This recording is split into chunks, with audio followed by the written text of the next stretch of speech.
بچائے، اور اللہ سبحانہ و تعالی عمل صالح کی ہمیں توفیق عطا فرمائے۔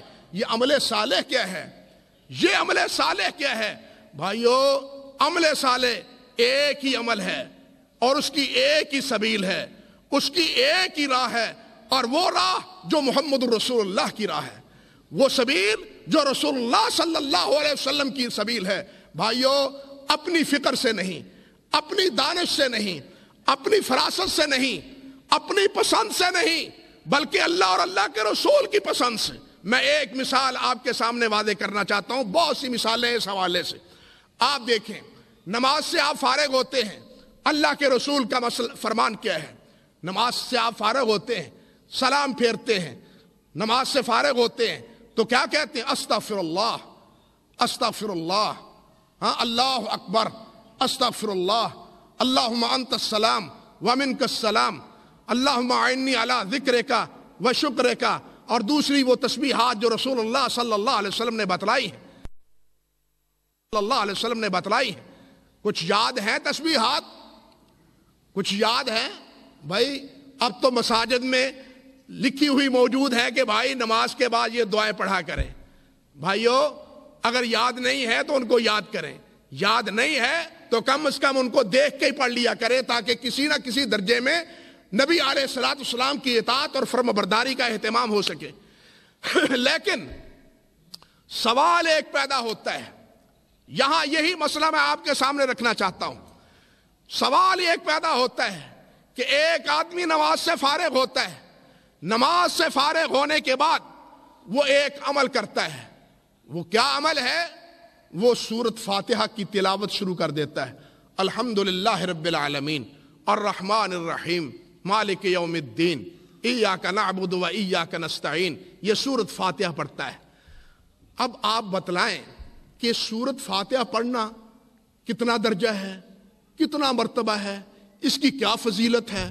نبی علیہ السلام کی حدیث سنی ہوگی آپ نے علماء کرام سے، جو حضرت ابو سعد رضی اللہ تعالی عنہ بیان فرماتے ہیں کہ نبی علیہ السلام نے فرمایا کہ سورۃ فاتحہ ایک ایسی سورت ہے کہ ایسی سورت نہ تورات میں ہے، نہ انجیل میں ہے، نہ زبور میں ہے، اور نہ ہی قرآن مجید کی باقی 113 سورتوں میں کوئی اور سورت اس سورت کے درجے اور مرتبے کی حامل ہے۔ اتنی بڑی یہ سورت ہے سورۃ فاتحہ۔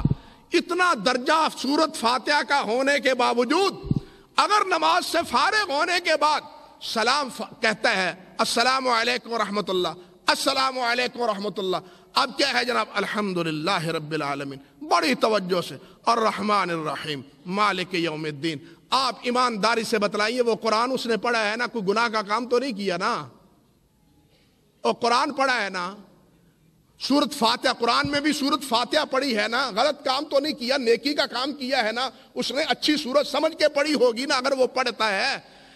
لیکن آپ علماء سے پوچھئے کہ اگر کوئی یہ پڑھتا ہے سورۃ فاتحہ نماز کے بعد اس طرح، تو وہ پڑھنے کا حکم کیا ہے؟ آپ حیران ہوں گے۔ الاشباح والنظائر میں علامہ ابن نجیم نے لکھا ہے کہ اگر سورۃ فاتحہ نماز کے بعد پڑھتا ہے تو سورۃ فاتحہ پڑھنی مکروہ ہے۔ سمجھے بات؟ سورۃ فاتحہ پڑھنی مکروہ ہے۔ الاشباح والنظائر میں علامہ ابن نجیم نے لکھا ہے۔ اب آپ مجھے بتلائیں کہ سورۃ قرآن پڑھنا مکروہ ہو سکتا ہے، ناپسندیدہ ہو سکتا ہے؟ آج کئی بھلے مانس کہتے دیکھو جی یہ لوگ ایسے ہیں قرآن پڑھنے سے روکتے ہیں، ہاں یہ لوگ قرآن پڑھنے سے روکتے ہیں، لیکن یہاں علامہ ابن نجیم نے کہا فاتحہ پڑھو گے تو یہ عمل اللہ کے ہاں مقبول نہیں ہوگا، ناپسندیدہ ہوگا۔ حضرت کیوں ناپسندیدہ ہوگا؟ یہاں مکروہ قرآن کیوں ہے پڑھنا سورۃ فاتحہ؟ کہتے ہیں اس لیے کہ یہاں اللہ کے رسول نے فاتحہ نہیں پڑھی، اللہ کے رسول نے تسبیحات پڑھی ہیں۔ اللہ کے رسول نے کیا پڑھا ہے؟ تکبیر اور تسبیحات پڑھی ہے۔ اللہ کے رسول نے فاتحہ نہیں پڑھی۔ عمل صالح وہ ہے جو اللہ کے رسول نے کیا ہے۔ حالانکہ تکبیر اور استغفار فاتحہ کا بدل ہے نہیں، لیکن یہاں تکبیر اور استغفار اور اللہم انت السلام اس کی فضیلت کیوں ہے؟ اس لیے ہے کہ محمد رسول اللہ کا یہ عمل ہے، اس لیے عمل صالح وہ ہے جو رسول اللہ کا بتلایا ہوا ہے، جو رسول اللہ کا آگاہ کیا ہوا ہے، جس کا اہتمام اللہ کے رسول نے کیا ہے، یہی عمل صالح ہے۔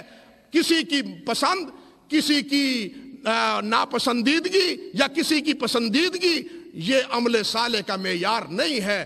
عمل صالح کا معیار نبی کریم حضرت محمد رسول اللہ صلی اللہ علیہ وسلم کی ذات گرامی ہے۔